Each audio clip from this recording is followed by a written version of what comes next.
Бисмиллахир-рахманир-рахим. Альхамдулилля. Алла Тағалаға мақтаулар, пайғамбарымыз Мұхаммад саллаллаху алейхи уассаламға салауаттар болсын. Құрметті мұсылман қауым, мына келіп жатқан ұлы бүкіл әлем мұсылмандар мерекесі құтты болсын.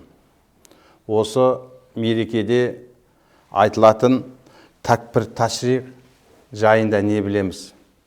Такбир ташрих осы құрбан айт кезінде айтылатын такбир.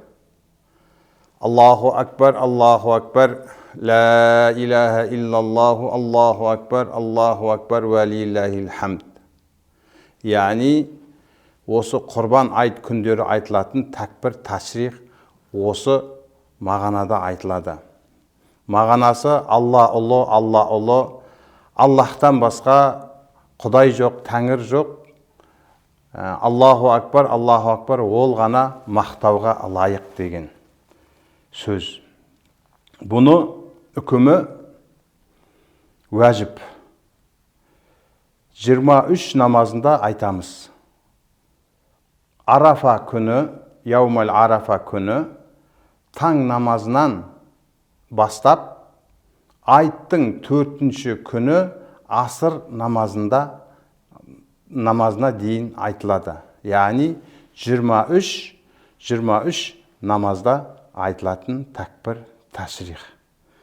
Енді такбир ташрихтің жәніндегі қазақша мағанасы күннің шығуы. Енді осы такбир ташрихтарды айтып жүру кімге жамағатпен айту уәжіп.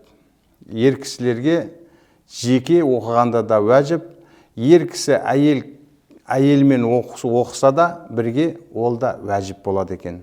23 намазда осы такбир ташрихты айтамыз. Енді Аллаху акбар, Алла ұлы деп Ибраһим алейхиссалам Аллаға шақырған пайғамбарлардың атасы.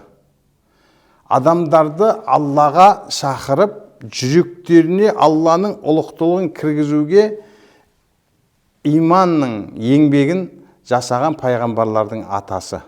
Енді осы жерде Аллаху акбар деп Ибраһим алейхиссалам айтты.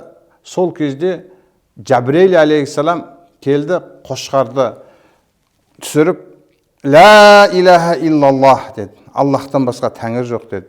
Үшінші баласы Исмаил алейхиссалам Аллаху акбар, ва лиллахил хамд. Алла ұлы, Алла ғана мақтауға лайық деген осы мағынадағы сөздерді айтты. Енді бұл жердегі алатын нәрсеміз не, құрметті мұсылман қауым? Бірінші, Алла Тағаланың ұлықтылығын жүрекке орнықтыру. Алла Тағаланың азматын, Алла Тағаланың ұлықтылығын жүрекке орнағаннан кейін, ары қарай Алла Тағаланың бұйрықтарын орындау жеңіл болады. Сол себепті Алламен байланыстарымыз күшті болсын. Иншалла, міне халқымыз аман болсын. Ең бірінші бақытым халқым менің, соған берем ойымның алтын кенін. Ол бар болса, мен бармын, қор болмаймын, қымбатырақ алтыннан нарқым менің деп Мұқағали атамыз айтқандай, міне халқымыз аман болсын, еліміз, жұртымыз тыныш болсын. Жақсы күндерде, жақсы айт күндерде Алла Тағала қауыша берулерімізді нәсіп қылсын Алла Тағала. Субханак Аллахумма бихамдика ла илаха илля анта астағфирука ва атубу илейк бирахматика архамар рахимин.